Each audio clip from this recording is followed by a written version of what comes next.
Whatever else you may think of other traditions within the Christian faith, it is simply a fact that we are but one among many. The question is, what do we do with this fact? One way to approach it is to consider our own tradition as the norm against which all other traditions should be judged. And honestly, we really all do that. But it doesn't take much thoughtful reflection to realize that this is pretty egocentric, as if we were the measure of all things. Perhaps a better way to approach it is to appreciate the different traditions for what they are. We don't have to pretend to be overly objective about it, as though we were neutral observers when plainly we are not, but we can certainly learn to appreciate other traditions even if we don't fully embrace them. This is all part of a series I'm doing that I call The Many Faces of Faith. Hello, I'm Stuart Baskin, pastor of First Presbyterian Church of Tyler, Texas, and this is your daily devotional for Tuesday, May 2nd, 2023. Yesterday I talked about my own personal travels, which have opened my eyes to the great diversity that exists with regard to the ways different Christian traditions approach the faith. Perhaps nowhere else on earth is this diversity more evident than in the old city of Jerusalem, where American evangelicals, Greek and Russian Orthodox, Armenian Catholic, African Catholic, Egyptian Coptics, and Japanese Protestants all walk cheek by jowl in the crowded streets of that tiny enclave. Just seeing so many and varied traditions all in one place cannot help but make us pause and think about our own place within the larger community we call the Christian Church. What I want to do is briefly introduce some of these different traditions and say a brief word about what each one brings to the table, as it were. Trust me, this isn't going to be a full-blown comparative study, but rather just an appreciative look at different traditions and what it is of value that they lift up for us all. And pretty much all the different traditions do lift up at least something of value that we should appreciate.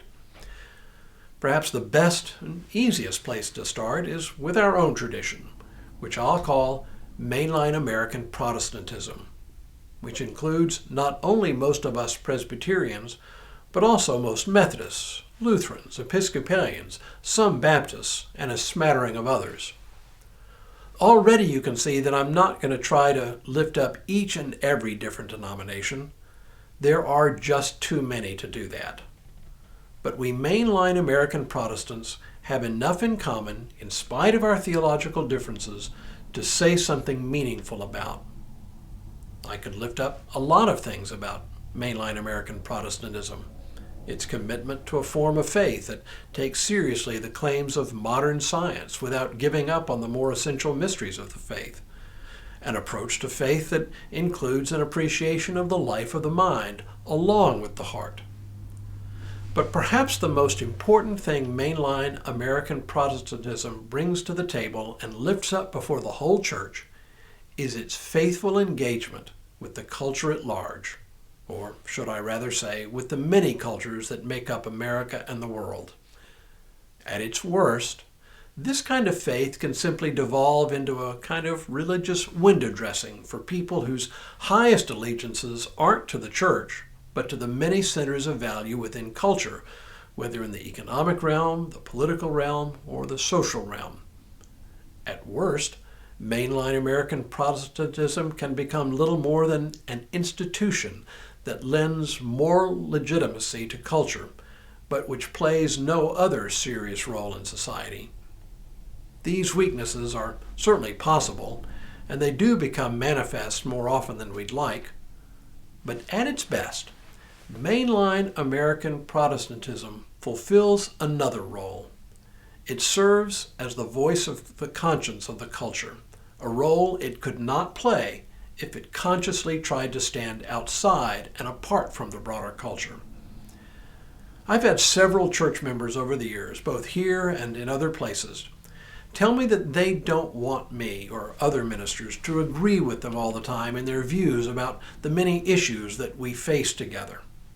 They want me, and by extension the church, to represent a voice of conscience, knowing that neither I nor the broader church condemns them, but only reminds them of our higher angels. Sometimes that takes the form of quietly but firmly standing with the poor and the economically, socially, and politically marginalized. Other times it takes the form of gentle encouragement. And still others, it takes the form of preaching sermons that challenge. No hellfire and brimstone, no name-calling, no ad hominem attacks, but biblically based reflections on what kind of people we are called to be. Does everyone in the world think of this approach as the best approach? Of course not. Some withdraw from culture. Others stand on the sidelines and take pot shots. But we who identify as mainline American Protestants are comfortable in this in-between space. It is, after all, what we do best. Tomorrow, what do our evangelical sisters and brothers bring to the table? But for now, may God continue to bless you and keep you in all that you do, this day and in all the days ahead.